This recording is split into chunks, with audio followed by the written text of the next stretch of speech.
Welcome to Shwetaragu YouTube channel. ಎಲ್ಲರೂ ಹೇಗಿದ್ದೀರಾ? ಎಲ್ಲ ಚೆನ್ನಾಗಿದ್ದೀರಾ ಅಂತ ಭಾವಿಸ್ತಾ ನಾನು ಚೆನ್ನಾಗಿದ್ದೀನಿ. ಬನ್ನಿ ಇವತ್ತಿನ ರೆಸಿಪಿ ನೋಡ್ಕೊಂಡು ಬರೋಣ. ಇವತ್ತಿನ ರೆಸಿಪಿ ಪಾಲಕ್ ಪನ್ನೀರ್ ಮಾಡ್ತಾಯಿದ್ದೀನಿ.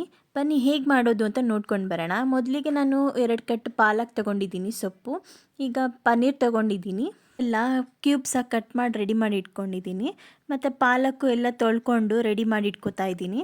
ಪಾಲಕ್ ಸೊಪ್ಪನ್ನ 2-3 ಸರಿ ತೊಳ್ಕೊಂಡು ರೆಡಿ ಮಾಡಿ ಇಟ್ಕೊಂಡಿದ್ದೀನಿ. ಈಗ ನಾನೊಂದು ಪಾತ್ರೆಯಲ್ಲಿ ನೀರನ್ನ ಬಿಸಿ ಮಾಡೋಕ್ಕೆ ಇಟ್ಕೊಂಡಿದ್ದೀನಿ.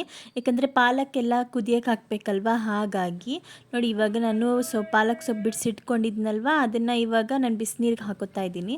ಬಿಸಿನೀರಿಗೆ ಹಾಕ್ಕೊಂಡು ಸ್ವಲ್ಪ ಚೆನ್ನಾಗಿ ಕುದಿಬೇಕು, ಸೊಪ್ಪೆಲ್ಲ ಮೆತ್ತಗೆ ಹಾಕಬೇಕು. ಅಲ್ಲಿ ತನಕ ಚೆನ್ನಾಗಿ ಬೇಯಿಸ್ಕೊಳ್ಳೋಣ ಸೊಪ್ಪನ್ನ. ಸೊಪ್ಪು ತುಂಬ ಒಳ್ಳೆಯದು ಆರೋಗ್ಯಕ್ಕೆ, ಹಾಗಾಗಿ ಬಳಸಬೇಕು ತುಂಬ. ಪಾಲಕ್ನಲ್ಲಿ ಹೆಚ್ಚಾಗಿ ಫೈಬರ್ ಇರುತ್ತೆ ಮತ್ತು ಮಿನರಲ್ಸು, ವಿಟಮಿನ್ಸು ಎಲ್ಲ ಇರುತ್ತೆ. ಹಾಗಾಗಿ ತೊಗೊಳ್ಳೋದು ತುಂಬ ಒಳ್ಳೆಯದು. ಚಿಕ್ಕ ಮಕ್ಕಳಿಂದ ಎಲ್ಲ ಏಜ್ ಅವರು ತೊಗೊಳ್ಳೋದು ಒಳ್ಳೆಯದು. ನಾನು ಒಂದು ಪ್ಯಾನ್ ಇಟ್ಕೊಂಡಿದ್ದೀನಿ. ಪ್ಯಾನ್ಗೆ ಒಂದು 2 ಸ್ಪೂನಷ್ಟು ತುಪ್ಪ ಹಾಕ್ಕೊಂಡಿದ್ದೀನಿ. ತುಪ್ಪ ಹಾಕ್ಕೊಂಡ್ಮೇಲೆ ನಾನು ಪನ್ನೀರ್ ಕ್ಯೂಬ್ಸಾಗಿ ಕಟ್ ಮಾಡಿ ಇಟ್ಕೊಂಡಿದ್ನಲ್ವ, ಅದನ್ನು ಹಾಕ್ಕೊಂಡು ಫ್ರೈ ಮಾಡ್ಕೊತಾ ಇದ್ದೀನಿ. ಈಗ ನಾನು ಪಾಲಕ್ನ ಬೇಯಿಸೋಕೆ ಇಟ್ಕೊಂಡಿದ್ನಲ್ವ, ಈಗಾಗಲೇ ಬೆಂದಿದೆ. ಅದಕ್ಕೆ ಇವಾಗ ನಾನು ಬೇಯಿಸ್ಕೊಂಡಿರೋ ಪಾಲಕ್ ಸೊಪ್ಪನ್ನ ನಾನು ಮಿಕ್ಸಿ ಜಾರ್ಗೆ ಹಾಕೋತಾ ಇದ್ದೀನಿ. ಮತ್ತು ಹಸಿಮೆಣ್ಸಿನ್ಕಾಯಿ ಒಂದು 5-6 ಮತ್ತು 1 ಟೇಬಲ್ ಸ್ಪೂನಷ್ಟು ನಾನು ಜೀರಿಗೆ ಹಾಕೋತಾ ಇದ್ದೀನಿ. ಮತ್ತು ಶುಂಠಿ ಬೆಳ್ಳುಳ್ಳಿ ಪೇಸ್ಟ್ ಇತ್ತು, ಹಾಗಾಗಿ ಅದನ್ನು ಹಾಕ್ಕೊತಾ ಇದ್ದೀನಿ. ಈಗ ಈ ಕಡೆ ಪನ್ನೀರು ಈಗ ಫ್ರೈ ಆಗ್ತಾ ಇತ್ತಲ್ವ, ಅದಕ್ಕೆ ಒಂದು ಸ್ವಲ್ಪ ಉಪ್ಪು ಖಾರ ಹಾಕ್ಬಿಟ್ಟು ಫ್ರೈ ಮಾಡ್ಕೊಂಬಿಡೋಣ ಅಂತ ಒಂದು ಸ್ವಲ್ಪ ಉಪ್ಪು ಮತ್ತು ಒಂದು ಸ್ವಲ್ಪ ಖಾರ ಹಾಕೋತಾ ಇದ್ದೀನಿ. ಮಿಕ್ಸಿ ಜಾರ್ಗೆ ನಾನು ಪಾಲಕ್ ಸೊಪ್ಪು, ಹಸಿಮೆಣ್ಸಿನ್ಕಾಯಿ, ಶುಂಠಿ ಬೆಳ್ಳುಳ್ಳಿ ಪೇಸ್ಟು ಮತ್ತು ಜೀರಿಗೆ ಹಾಕ್ಕೊಂಡಿದ್ನಲ್ವ, ಈಗ ಈರುಳ್ಳಿನ ಕಟ್ ಮಾಡಿ ಹಾಕೋತಾ ಇದ್ದೀನಿ ಉದ್ದುದಕ್ಕೆ ಸ್ಲೈಸಾಗಿ. ನಾನೇನು ಫ್ರೈ ಮಾಡ್ತಾಯಿಲ್ಲ. ಮತ್ತು ಗೋಡಂಬಿ ಹಾಕೋತಾ ಇದ್ದೀನಿ, ಯಾಕಂದರೆ ತಿಕ್ನೆಸ್ ಕೊಡುತ್ತೆ ಹಾಗಾಗಿ ಅಂತ. ಪನ್ನೀರೆಲ್ಲ ಚೆನ್ನಾಗಿ ಫ್ರೈ ಮಾಡ್ಕೊಂಡು ಇಟ್ಕೊಂಡಿದ್ದೀನಿ. ಇದೊಂಥರ ಡಿಫ್ರೆಂಟಾಗಿರುತ್ತೆ, ಫ್ರೈ ಮಾಡ್ಕೊಂಡು ಹಾಕೋಣ ಅಂತೇಳ್ಬಿಟ್ಟು ಡಿಫ್ರೆಂಟಾಗಿ ಮಾಡೋಣ ಅಂತ ಮಾಡ್ತಾಯಿದ್ದೀನಿ. ನೋಡಿ ಇವಾಗ ನಾನು ಗ್ರೈಂಡ್ ಮಾಡ್ಕೊಂಡು ಬಂದಿದ್ದೀನಲ್ವ, ಈಗ ರೆಡಿ ಮಾಡಿ ಇಟ್ಕೊಂಡಿದ್ದೀನಿ ಗ್ರೈಂಡ್ ಮಾಡ್ಕೊಂಡು ಬಂದಿರೋ ಮಸಾಲೆನ. ಬನ್ನಿ ಮಾಡೋದು ಹೇಗೆ ಅಂತ ನೋಡ್ಕೊಂಡು ಬರೋಣ. ಒಂದು ಪ್ಯಾನ್ಗೆ ನಾನು 4-5 ಚಮಚದಷ್ಟು ನಾನು ಎಣ್ಣೆ ಹಾಕ್ಕೊಂಡಿದ್ದೀನಿ. ಎಣ್ಣೆ ಹಾಕ್ಕೊಂಡ್ಮೇಲೆ ಈರುಳ್ಳಿನ ಮತ್ತು ಹಸಿಮೆಣ್ಸಿನ್ಕಾಯಿ 2 ಒಟ್ಟಿಗೆ ಹಾಕ್ಕೊಂಡು ಫ್ರೈ ಮಾಡ್ಕೊತಾ ಇದ್ದೀನಿ. ಅದೊಂದು ಸ್ವಲ್ಪ ಗೋಲ್ಡನ್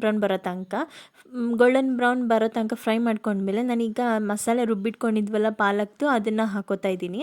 ಅದನ್ನು ಹಾಕ್ಕೊಂಡು ಸ್ವಲ್ಪ ನೀರು ಹಾಕ್ಕೊಂಡು ಹಾಗೆ ಎಷ್ಟು ಕನ್ಸಿಸ್ಟೆನ್ಸಿ ಆದ ನೋಡಿಕೊಂಡು ನಾನು ನೀರು ಹಾಕೋತಾ ಇದ್ದೀನಿ. ಹಾಕ್ಕೊಂಡು ಮಿಕ್ಸ್ ಮಾಡ್ಕೊಂಡ್ಮೇಲೆ ರುಚಿಗೆ ತಕ್ಕಷ್ಟು ಉಪ್ಪು ಹಾಕೋತಾ ಇದ್ದೀನಿ. ಉಪ್ಪು ಹಾಕ್ಕೊಂಡು ಸ್ವಲ್ಪ ಧನಿಯಾ ಪುಡಿ ಹಾಕ್ಕೊಂಡಿದ್ದೀನಿ. ಎಲ್ಲ ಮಿಕ್ಸ್ ಮಾಡ್ಕೊಳ್ಳೋಣ. ಮಿಕ್ಸ್ ಮಾಡ್ಕೊಂಡ್ಮೇಲೆ ನಾನೀಗ ಕಸೂರಿ ಮೇಥಿ ಹಾಕ್ಕೋತಾ ಇದ್ದೀನಿ. ಕಸೂರಿ ಮೇಥಿ ಹಾಕ್ಕೊಂಡು ಗರಂ ಮಸಾಲ ಒಂದು ಅರ್ಧ ಟೇಬಲ್ ಸ್ಪೂನಷ್ಟು ಗರಂ ಮಸಾಲ ಹಾಕ್ಕೊಂಡು ಎಲ್ಲ ಮಿಕ್ಸ್ ಮಾಡ್ಕೋತಾ ಇದ್ದೀನಿ ಚೆನ್ನಾಗಿ. ನೋಡಿ ಕುದೀತಾ ಇದೆ, ಹೇಗೆ ಕುದೀತಾ ಇದೆ, ಚೆನ್ನಾಗಿ ಕುದೀತಾ ಇದೆ. ಇವಾಗ ಕುದೀಲಿ, ಅದು ಹಸಿ ವಾಸನೆ ಎಲ್ಲ ಹೋಗಬೇಕಲ್ಲ ಪಾಲಕ್ದು, ಅಲ್ಲಿ ತನಕ ಸ್ವಲ್ಪ ಕುದೀಲಿ ಚೆನ್ನಾಗಿ. ಎಲ್ಲನೂ ಇದಾದಮೇಲೆ ನಾನೀಗ ಲಾಸ್ಟಿಗೆ ಪನ್ನೀರ್ ಹಾಕೋತಾ ಇದ್ದೀನಿ. ಪನ್ನೀರ್ ಹಾಕ್ಕೊಂಡು ಎಲ್ಲ ಒಂದು ಮಿಕ್ಸ್ ಕೊಡ್ಕೋತಾ ಇದ್ದೀನಿ. ಒಂದು ಸ್ವಲ್ಪ ಟೇಬಲ್ ಸ್ಪೂನಷ್ಟು ನಾನು ಗೀ ಹಾಕೋತಾ ಇದ್ದೀನಿ. ತುಪ್ಪ ಹಾಕ್ಕೊಂಡು ಒಂದು ಸ್ವಲ್ಪ ಹೊತ್ತೆಲ್ಲ ಚೆನ್ನಾಗಿ ಕುದೀಲಿ ಅಂತ ಬಿಡ್ತಾಯಿದ್ದೀನಿ. ನೋಡಿ ಇವಾಗ ಕನ್ಸಿಸ್ಟೆನ್ಸಿ ಹೇಗಾಗಿರುತ್ತೆ, ತುಂಬ ಚೆನ್ನಾಗಿದೆ. ನೋಡಿ ಇವಾಗ ಕಂಪ್ಲೀಟಾಗಿ ಫೈನಲ್ ಆಗಿದೆ. ನಾನು ಗ್ಯಾಸ್ ಫ್ಲೇಮ್ನ ಆಫ್ ಮಾಡಿಕೊಂಡು ಒಂದು ಸರ್ವಿಂಗ್ ಬೌಲ್ಗೆ ಸರ್ವ್ ಮಾಡ್ಕೋತಾ ಇದ್ದೀನಿ. ನೋಡಿ ತುಂಬ ಚೆನ್ನಾಗಿತ್ತು ಪಾಲಕ್ ಪನ್ನೀರು. ಮಕ್ಕಳಿಗೆ ಅದೇ ತಿಂಡಿಗೆ ಹಾಕ್ಕೊಡ್ತಾ ಇದ್ದೆ, ಚಪಾತಿನೂ ಪಾಲಕ್ ಪನ್ನೀರು. ತುಂಬ ಚೆನ್ನಾಗಿರುತ್ತೆ, ಟ್ರೈ ಮಾಡಿ. ಪನ್ನೀರು ಒಳ್ಳೆಯದು ಹೆಲ್ತಿಗೆ. ಆದರೆ ಲೈಕ್, ಶೇರ್, ಕಮೆಂಟ್ ಮಾಡಿ, ಸಪೋರ್ಟ್ ಮಾಡಿ. Thank you for watching.